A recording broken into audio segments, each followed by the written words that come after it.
Survivor Series. It's the best. It is, isn't it?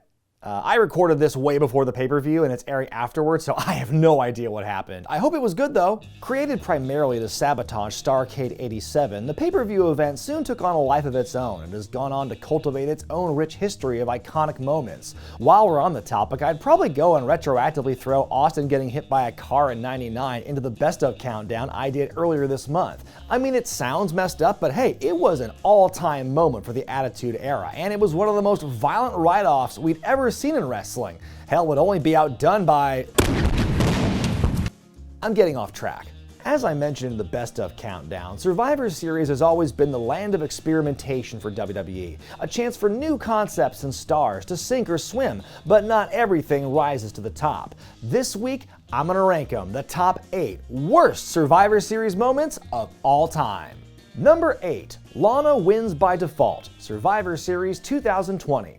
The story of Rusev and Lana in WWE is a fascinating one, and one I want to do a deep dive on somewhere down the line on this channel. It's very obvious WWE wanted another Mark Mero-Sable situation, and when they didn't get that, those two definitely suffered for it. It sure looked like punishment for Lana to be driven through the announce table week after week that fall. The timing of husband Miro's arrival in AEW earlier in the year and the timing of Lana's repeated burials at the hands of Nia Jax felt like more than a coincidence. But it was hard to tell how live fans felt at the time because, well, there were no live fans. Then it was time for the match itself under the bright lights and Zoom chat screens of the Thunderdome. By this point, Lana was reviled by everyone on her team, even when she tried and got bullied out of the ring. The other ladies in the match had their moments, but it ended when Bianca Belair and Jax each got counted out, leaving Lana, alone on the apron, the sole survivor by default. Now, on its own, it's not a terrible finish. I mean, it worked fine for Ric Flair in '91. The only difference is, though, that was a heel finish, and Lana, who up until maybe a month before this was definitely portrayed as a heel, was now being seen as this underdog babyface who nobody liked and then won a match by doing nothing? And we're supposed to cheer for that? Does that make a lick of fucking sense to anyone else? Number 7, Team DX squashes Team Rated RKO, Survivor Series 2006. There have been 8 clean sweeps in Survivor Series history, and a fun little piece of trivia, 2 of those involved teams composed entirely of doinks and doink-like creatures. While most of these clean sweeps were often inconsequential or made sense on some level, this entry accomplished neither of those things. Unlike the Spirit Squad, for instance, the duo of Edge and Randy Orton were a very credible threat to DX's run atop the mountain. Across Raw, SmackDown, and ECW, Rated RKO were arguably the company's top heel act. But remember, DX. It was at the '06 series where the cool dads Shawn Michaels and Triple H teamed up with the actually cool Hardy Boys and CM Punk to take on Edge, Orton, Gregory Helms, Mike Knox, and Johnny Nitro. Now, even on paper, you knew where this match was going to go, but I don't think anyone wanted this particular path to happen. Much like the aforementioned Spirit Squad, these baddies didn't stand a chance against all this combined awesomeness, as one by one they were taken out. Yikes, sorry about your career, Mike Knox. Mike Knox is eliminated! Team Captain DX! The right team won, but it certainly would have helped Edge and Orton build some steam if things were a bit more competitive. Meanwhile, over on commentary, Jerry Lawler proved that when it comes to his knowledge of the product, it goes right in and right out. This may be the first time in history that someone has pitched a shutout. Jerry, that happened in 2 matches that you were in. Number 6, the ghost of the Montreal Screwjob, Survivor Series 1997. The more I think about it, the more I realize that what happened in Montreal all those years ago was only really bad if your name was Bret Hart. I talked in my Best of Countdown a few weeks ago about all the good things that the Montreal Screwjob actually gave us. And hey, it certainly galvanized Bret's fan base for 20 plus years, so they had that going for them. But besides what it did to Bret and Vince's personal relationship, there were definitely some negative ramifications. Okay, really there was only one, and that's the ripoffs. The WWF couldn't wait more than a year to make reference to the Montreal Screwjob when the McMahons helped The Rock win the title against Mankind in the main event.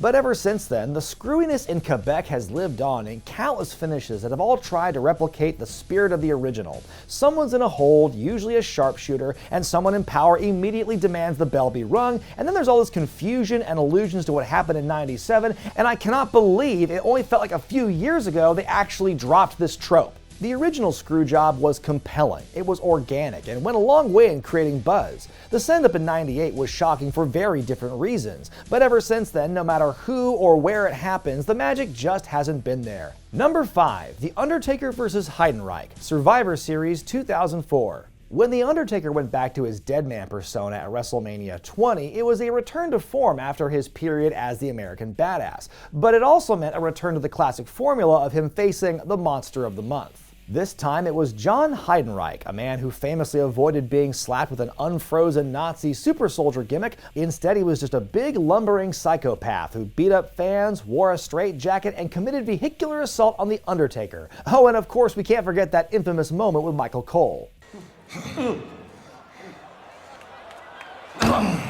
Wow, this or Nazis? Take your pick! The only thing worse than John's gimmick was their match itself. On a card full of elimination matches with 8 people in them, someone thought it was a good idea to give The Undertaker and Heidenreich 16 damn minutes. Obviously they wanted to show off Heidenreich absorbing all the dead man's best shots, which is all fine and good, except Taker still won the match. Even The Undertaker himself seemed exasperated afterward, and not just in a storyline sense. This match not only tested Heidenreich's threshold for punishment, but the fans as well. Sadly, the torture would continue for months as the feud dragged on into 2005, with Heidi losing every step of the way. Number 4. Clowns Are Us vs. the Royal Family, Survivor Series 1994. Since Jerry Lawler couldn't be at the '93 Survivor Series to fight the Hart family, for reasons, he made it up the following year. Not by rekindling his feud with Bret, for instance, but with an angle that took any irony and edge out of Doink the Clown forever. Remember back at SummerSlam '93 when Doink was Lawler's court jester and took on Bret?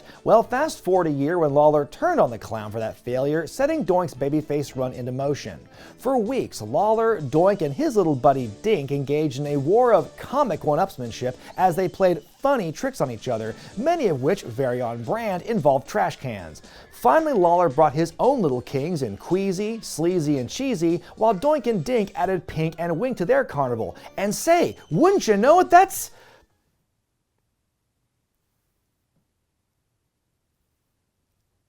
enough kings and clowns for a Survivor Series match! If there was a wrestling match that embodied the idea of repeating a joke until someone laughed, this would be it. We got a whopping 10 minutes of increasingly groan-worthy shtick with the king in his court before Lawler finally eliminated Doink with a handful of tights, leaving the littles to go it alone before being swept. Look, we can end all this right now if a few of you in the crowd just laugh, okay? But at least Vince was laughing, even though it sounded more forced than it usually did. I mean, it's really another example of Vince's selflessness. He would never ask someone to do something he wouldn't do himself. Number 3. Brand Supremacy, Survivor Series 2016 through 2021.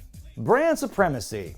What's it mean? It turns out even WWE didn't have a clue. When the brand split came back in 2016, with it came the idea that Raw and SmackDown were actually competing in some way, a way that was never, has never, and likely will never be explained. Like, okay, the best guys and gals from each brand fight to see who's the best. I mean, that's a simple enough concept, but then what do you do after that? What happens for the winning team? Do they get extra draft picks or something? Do they get more late entries into the Royal Rumble match? Does their world title main event WrestleMania? Nope, none of that, just bragging rights. Great, what's the conversion rate on that? With 0 stakes, the whole idea of brand supremacy dies immediately, and all we got were these arbitrary matches that affected nothing. And a lot of the wrestlers wearing red or blue t-shirts would have just been wearing the opposite color months before, and now all of a sudden they're all supposed to be rah-rah go team on the side that they were just fighting against? How did this idea go on for years unchecked? Triple H thankfully retired the idea after 2021, and now we get War Games at Survivor Series, which is a massive improvement. Now, normally I would present the honorable mentions before the final entry in the countdown, but this list is so special, I'm going to give you 2 after this one. The Total Divas versus the True Divas, Survivor Series 2013. This one was very close to claiming the number 8 spot instead of Lana, but ultimately this match was just boring and not frustrating. 7 ladies from the new Total Divas reality show, the Bellas, the Funkadactyls, Natalya, Eva Marie, and JoJo, faced off against AJ Lee, Tamina, Alicia Fox, Caitlyn, Rosa Mendez, Oksana, and Summer Rae. Yes, that was the anti-diva contingent of divas, mad that they were not on Total Divas, all captained by AJ Lee, the Divas champion. Even for a match with some quick eliminations, this thing was a drag, and everyone from the crowd to the announce team seemed to fall asleep watching it until Natalya won for the Good Ladies. I've forgotten so much about this era that I forgot JoJo was even a wrestler, but I can't knock her limited performance here. This was voted by Observer readers as the worst match of that year, which just beat out the rematch they did one night later. What was wrong with this company? Gang Wars, Survivor Series 1997. When WCW was taking off in 96 and 97, Vince McMahon totally misread the situation. Instead of trying to focus more on reality-based storylines, his whole big thing was factions. Now, faction magic wasn't necessarily a bad thing. The Hart Foundation and DX did pretty well for themselves around this time, but then things get a bit dicey once you move further down the card. The earliest faction to emerge during this stable kick was the Nation of Domination. By June of 97, the Nation had fragmented into 3 separate groups: the Nation with Farouk, the Disciples of Apocalypse with Crush, and Los Boricuas with Savio Vega. And to top it all off, all the new members of these splinter groups basically looked like clones of their leaders. See? This is what happens when you pour water on Clarence Mason. With the Nation going on to bigger and better things, that left Los Boricuas and DOA to fight each other for a long time. And when that got old, in came the Truth Commission, a pseudo-South African paramilitary group headed up by a young Don Callis. The group even had a couple of hot prospects in Kurgan and the future Bull Buchanan. Well, they were big. The apex of the Gang Wars storyline came with a 97 Survivor Series in Montreal, DOA versus the Commission, and in the end it was just a basic-ass match with about 4 too many sidewalk slams.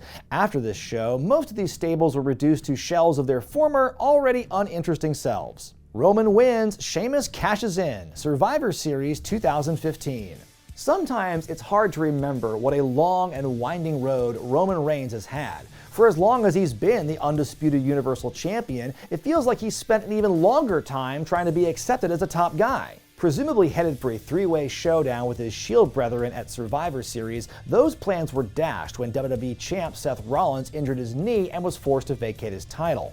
A tournament was held, but instead of deadly gaming it in a single night, WWE held preliminary matches on TV and the final 2 rounds at the 2015 event. The finals came down to Reigns and Dean Ambrose. Still feels weird to call him that.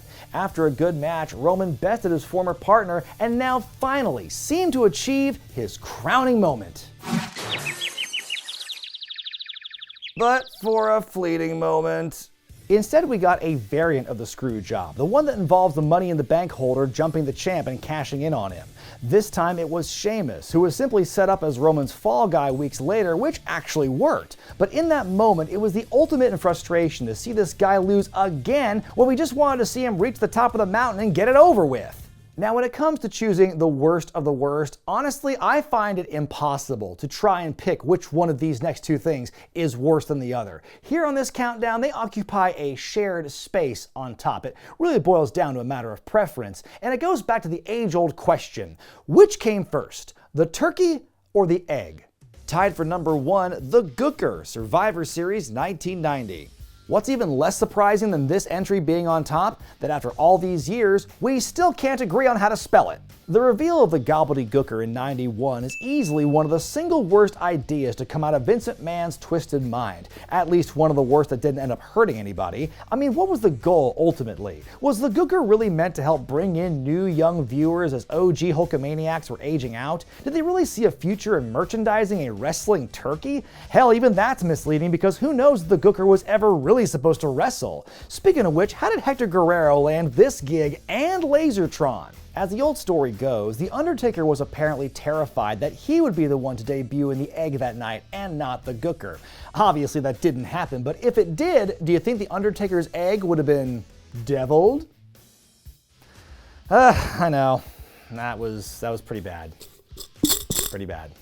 To WWE's credit, after giving up the Gobbledy in record time, they've since leaned heavily into how much the idea sucked, so maybe they've gotten their money back on that investment after all. Simply put, nothing could have come out of that egg and elicited a positive reaction. I mean, it's an egg! What do you expect? And why is it that two of the worst moments in Survivor Series history involve eggs?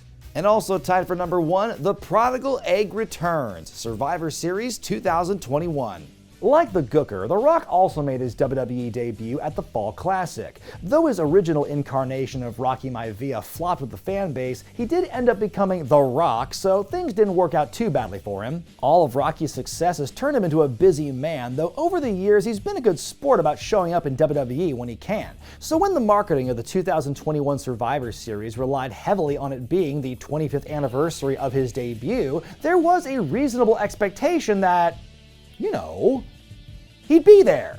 Even though it was public knowledge that The Rock's schedule would prevent him from being in Brooklyn that night, that didn't stop fans from speculating how he could still show up in time. And give WWE props for doing all they could to make you believe he'd appear. There were highlights of his career, a 25-man 25th anniversary battle royal, the works. And of course, no Rock-themed event would be complete without a big golden egg.